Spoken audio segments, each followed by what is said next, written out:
पाकिस्तान के top doctors के साथ अपॉइंटमेंट बुक करें, वो भी पेशेंट फीडबैक देखते हुए। आज ही ओला डॉक ऐप डाउनलोड करें। ओला डॉक, डॉक्टर का अपॉइंटमेंट आसानी से। Assalamualaikum. My name is Dr. Mariam Iqbal. I'm working as a consultant OBGYN and head of department at IMC Hospital, Lahore Defence Phase 5. My special interests include high-risk pregnancies, cosmetic gynecology, endoscopic surgeries and subfertility. आज हम बात करेंगे एक बहुत important issue जो पाकिस्तान में भी अब बढ़ता जा रहा है टाइप के साथ, जिसे भांजपन कहते हैं या सबफर्टिलिटी कहते हैं। सो बेसिकली ये क्या होती है? इसकी डेफिनेशन वैसे तो ये है कि अगर एक कपल जो है बिल्कुल नॉर्मल है और नॉर्मली ट्राई कर रहा है प्रेगनेंसी के लिए और वो 1 साल में कंसीव नहीं करता, तो फिर हम इन्हें कहते हैं कि आप टेस्ट करवाएं और ट्रीटमेंट की तरफ चले जाएं।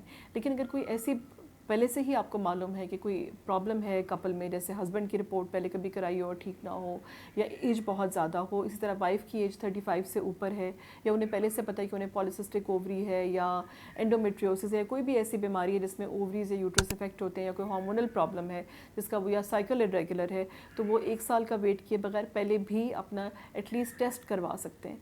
लेकिन अगर एक यंग कपल है और उनमें कोई प्रॉब्लम नहीं है, तो 1 साल से पहले प्रेगनेंसी की दवाइयाँ लेना बिल्कुल भी सही नहीं है, बिल्कुल मुनासिब नहीं है। क्योंकि एक कपल अगर 1 साल नेचुरली ट्राई करता है तो 80% कपल्स कंसीव कर लेते हैं, जो कि एक बहुत अच्छा नंबर है। अगर वो 2 साल वेट करते हैं तो 90% कंसीव कर लेते हैं। अनफॉर्चुनेटली हमारा सोशल कल्चर और सेटअप ऐसा है कि लोग 6 महीने बाद आ जाते हैं कि प्रेगनेंसी क्यों नहीं हो रही। तो अगर आप वरीड हैं या कोई ऐसा प्रेशर, तो ठीक है आप टेस्ट करवा लें, या आपके ज़हन में कि हमारी एज ज़्यादा है, जो मैंने आपको बताया उनमें से कोई फैक्टर है, तो आप टेस्ट करवा लें। पर अगर टेस्ट नॉर्मल है तो फिर किसी भी ट्रीटमेंट की 1 साल से पहले ज़रूरत नहीं होती अगर कोई कॉम्प्लिकेशन ना हो। बिकॉज अगर 80% आपने नेचुरली ही कंसीव कर जाना है तो फिर क्या ज़रूरत है आपको दवाइयाँ खाने की, बिकॉज इन दवाइयों के भी साइड इफ़ेक्ट्स हैं, इनको कैंडीज़ की तरह रूटीनली नहीं खाया जा सकता। दूसरी इंपॉर्टेंट बात है, अगर आप ट्राई कर रहे हैं प्रेगनेंसी के लिए, बिकॉज यहाँ पर प्री कंसेप्शनल काउंसलिंग नहीं होती, तो आप फॉलिक एसिड 3 माह पहले ही शुरू करते हैं शादी से, ताकि आपको अगर प्रेगनेंसी फ़ौरन हो जाए तो आपका फॉलिक एसिड आपने लिया हुआ हो, और प्रेगनेंसी के फर्स्ट ट्राइमेस्टर में आप कंटिन्यू करते हैं और नेचुरली ट्राई करें। हाँ, अगर कोई इरेगुलरिटी है साइकिल में या कोई प्रॉब्लम है तो फिर आप ज़रूर अपने टेस्ट कराएं। टेस्ट क्या होते हैं? उसमें हस्बैंड का टेस्ट होता है जो 3 दिन कीमिया बेबी की परहेज से, सीमन एनालिसिस कहते हैं, वो टेस्ट कराया जाता है।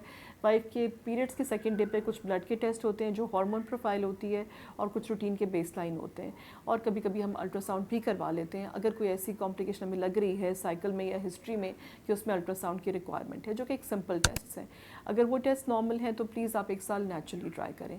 अगर 1 साल बाद भी प्रेगनेंसी नहीं हुई और आपके टेस्ट भी नॉर्मल हैं, फिर आप डिस्कस कर सकते हैं कि आपकी ट्रीटमेंट ऑप्शंस क्या हैं, जिसमें सबसे पहले दवाई की तरफ हम जाते हैं, और विद मॉनिटरिंग, यानी कि बस दवाई घर पे बैठ के खा ली। अगर वो दवाइयों से एग्स ठीक बन रहे हैं, हस्बैंड की रिपोर्ट भी ठीक है और 6 से 8 माह आप दवाई खा चुके हो, फिर भी बात नहीं बनी, तो उससे अगला स्टेप ट्यूब का टेस्ट करना होता है। बिकॉज ट्यूब के टेस्ट के बगैर फर्दर ट्रीटमेंट्स बस करे जाना, 3-4 साल दवाइयाँ खाना is not good practice. Tube test अगर नॉर्मल है तो फिर आप दोबारा दवाई भी ले सकते हैं या किसी बड़े इलाज की तरफ जा सकते हैं। But IVF is a possibility for couples जिनका हर चीज़ ट्राई करने के बावजूद भी प्रेगनेंसी ना हो रही हो, बट वो फर्स्ट ऑप्शन नहीं है। फर्स्ट ऑप्शन हमेशा नेचुरली ट्राई करना है। अगर आपको जैसे मैंने बताया एज भी ठीक है और टेस्ट भी ठीक है, फिर नेक्स्ट स्टेप दवाइयाँ खाना होता है। दवाई से भी अगर नहीं फ़ायदा हुआ तो फिर आप ट्यूब टेस्ट की तरफ जाते हो। अगर उसमें कोई कॉम्प्लिकेशन हो तो फिर IVF obviously is a better option. But treatable है ये प्रॉब्लम, सोशल स्टिग्मा नहीं बनाना चाहिए, डरना नहीं चाहिए, हेजिटेट नहीं करना चाहिए। अगर कपल को कोई भी प्रॉब्लम हो रहा है तो उन्हें चाहिए अपने डॉक्टर से रजू करें, और जो टेस्ट मौजूद हैं सिंपल वो कराएं और ट्रीटमेंट को आगे लेके चलें। लेकिन वक्त से पहले ट्रीटमेंट करना भी ज़्यादा है, बिकॉज उससे उल्टा आपकी ओवरीज जो है वो और डैमेज होती हैं और आपका स्ट्रेस लेवल इतना हाई हो जाता है जो कि प्रेगनेंसी होने बिल्कुल भी नहीं देता। Thank you so much. Pakistan के टॉप डॉक्टर्स के साथ अपॉइंटमेंट बुक करें, वो भी पेशेंट फीडबैक देखते हुए। लाखों लोगों की तरह पाकिस्तान के सबसे बड़े डॉक्टर नेटवर्क का फायदा उठाएं और आज ही ओला डॉक ऐप डाउनलोड करें। ओला डॉक, डॉक्टर का अपॉइंटमेंट आसानी से।